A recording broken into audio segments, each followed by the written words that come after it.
Hello everyone and welcome to my channel Avantika's astro hill. आज इस video में हम जानेंगे कि कैसे बदलती दशा के साथ किसी के सोचने का तरीका बदल जाता है, उसके एक्शंस बदल जाते हैं, उसका ओवरऑल थॉट प्रोसेस चेंज हो जाता है। क्योंकि यूजुअली लोगों को ये लगता है कि जब भी कोई चेंज ऑफ प्लानिटरी पीरियड होता है तो उसका जो इफेक्ट है वो उनकी एक्सटर्नल स्पेस में ज़्यादा होता है, एक्सटर्नल इवेंट चेंज हो रहे होते हैं, विच इज़ ट्रू ऑल्सो। जैसे मान लीजिए कि आपकी कोई अशुभ दशा चल रही थी जिसमें आप मेहनत कर रहे थे, आप बहुत एफर्ट लगा रहे थे, लेकिन आपका करियर ग्रो नहीं कर रहा था। और जैसे ही आपकी एक शुभ दशा आती है जो कि आपके करियर को सपोर्ट कर रही है, तो वहाँ पे आपका करियर ग्रो करने लगता है। तो ये हो गए एक्सटर्नल इवेंट्स। और जो कोई भी दशा होती है, चाहे वो महादशा हो या अंतरदशा हो, तो उसके साथ हमारे इंटरनल इवेंट्स भी बहुत चेंज हो रहे होते हैं, which definitely consist of our thought process, our actions, हमारा इन्वॉल्वमेंट लाइफ के किस एरिया में कैसा होने लगता है, हम किस तरीके से चीज़ों को देखने लगते हैं और किस डायरेक्शन में मेहनत करने लगते हैं। तो मैं सबसे पहले यहाँ पे केतु से स्टार्ट करना चाहूँगी, just to give an example. कि जैसे मान लीजिए केतु की महादशा चल रही थी। अब केतु की महादशा में कुछ ऐसे इवेंट्स हुए जो कि भौतिक लेवल पे अच्छे नहीं थे, मटेरियलिस्टिक लाइफ के लिए अच्छे नहीं थे। और क्योंकि केतु मोक्ष का कारक ग्रह है, ये आध्यात्मिक उन्नति को रिप्रेजेंट करता है, तो केतु की महादशा एक अच्छा खासा पीरियड होता है जिसमें आपको स्पिरिचुअली ग्रो करने का मौका मिलता है।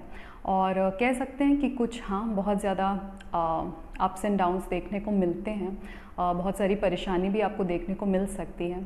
और उसी के बाद ऐसा होता है कि मन जो है नेटिव का उठ जाता है, सांसारिक मामलों से थोड़ा सा उठने लगता है, जिसकी वजह से you start going inward, you start introspecting yourself, you start growing spiritually.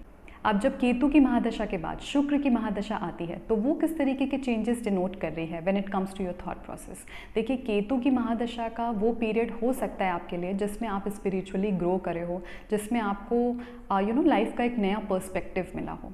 लेकिन जो शुक्र की महादशा है, that has more to do with your material life. क्योंकि अगर हम काल पुरुष की जन्मपत्री में देखते हैं तो शुक्र की दोनों राशियां जो हैं वो मारक स्थान पे आती हैं, 2nd और 7th हाउस में। तो कहीं ना कहीं ये जो मारक स्थान हैं वो माया से जुड़े हाउस हैं, जो चीज़ें हमको इस प्लेन में, जिसको ना अटैच करती हैं, इस मटीरियल प्लेन में जो हमको अटैच करती हैं। तो जब आप शुक्र की महादशा में आएंगे तो आपका जो डिज़ायर है, आपकी जो इच्छाएं हैं वो एक्टिव होने लगती हैं। तो you start thinking in that direction. आपको आपके मटेरियल गोल्स हो सकते हैं, you might just feel like attaining those goals. और आपका जिसको कहते हैं प्लेजर साइड है वो ज़्यादा एक्टिव हो सकती है। You might want to get married, you might want, आपकी जो पर्सनल लाइफ है आपके लिए प्रायोरिटी हो जाती है कि लाइफ में कोई होना चाहिए और आपकी लव लाइफ अच्छी होनी चाहिए। तो इन सारी चीज़ों में आपका ध्यान जाने लगता है।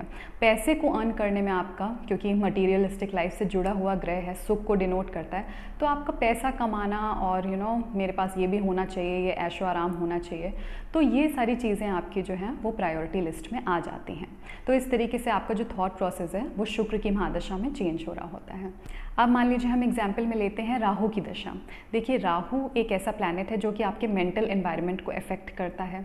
बहुत ज़्यादा नेटिव को क्लैरिटी नहीं होती, कन्फ्यूजन हो सकता है, इंडिसिसिवनेस हो सकती है।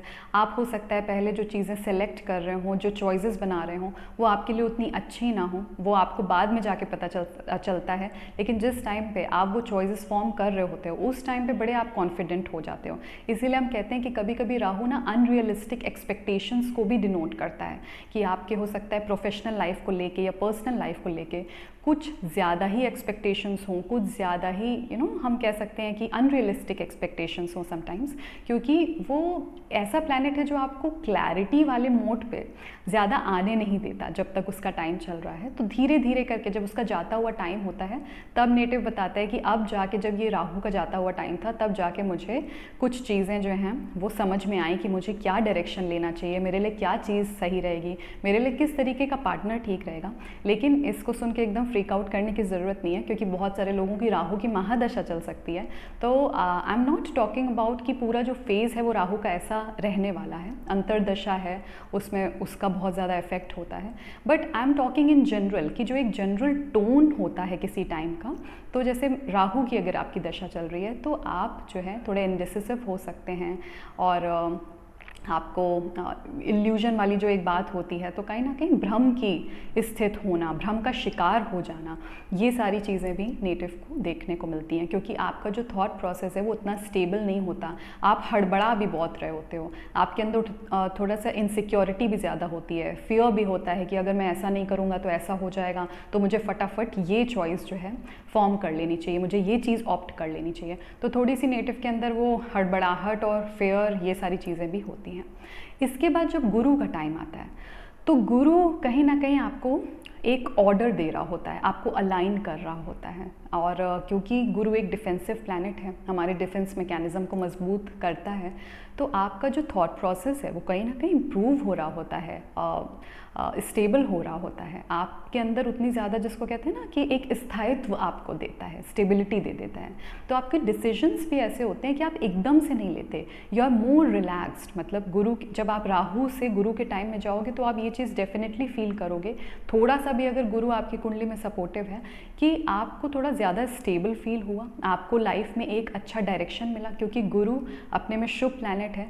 तो अगर वो शुभता देने वाला प्लैनेट हो जाता है आपके लिए, तो वो आपको एक अच्छा डायरेक्शन दे देगा, आपको अलाइन कर देगा अपने गोल्स के साथ, कि अब तुम भटको नहीं, अब तुम ऐसी चॉइसेस बनाओ जिसमें तुमको आगे जाके आराम रहे। और कहीं ना कहीं अगर हम करियर की बात करें, तो आपका करियर भी आप ऐसा बना रहे हो जिसमें आप ज़्यादा दिन तक टिकने वाले हो। ये नहीं कि राहु की तरह कभी ये करने लगे जो कि हो सकता है कि अगर राहु शनि को देख रहा है, तो अक्सर ऐसा हो जाता है कि लोग ऐसा करियर ऑप्ट कर लेते हैं, उसमें मेहनत भी करते हैं और आगे चल के वो छोड़ देते हैं। उतना उनको वो या तो काम करने का मन नहीं करता, या फिर उनको लगता है कि ये काम मैं हमेशा नहीं कर सकता।